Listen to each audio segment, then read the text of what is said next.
اللهم بارك اللهم بارك. اكيد عايزين تعرفوا الفطير طالع معانا بالجمال والحلاوه دي ازاي. طري زي الزبده وتوريق ورقه من ورقه، مفيش بعد كده. اللهم صل على النبي. عايزه اقول لكم خلي الغلابه تاكل ببلاش. الفطير اللي انتوا شايفينه ده بجد حاجة من الآخر وشغل على أصوله وبالمسطرة.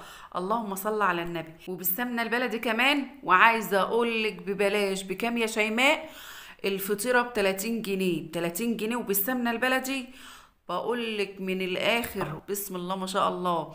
عارفين ليه؟ علشان انا بحب شغلي قوي، وعلشان كده طالع معانا بالجمال والحلاوه اللي انتوا شايفينها دي. اللهم صل وسلم وبارك عليك يا حبيبي يا رسول الله. صلتوا على النبي يا اولاد، وتعالوا شوفوا النظافه والشغل اللي على اصوله. لا لا لا لا، شغل كده من الاخر وطراوه مفيش بعد كده. واتحداكم لو حد عمل لكم الفطيره ب30 جنيه بالسعر ده بالجمال والشغل والنظافه دي،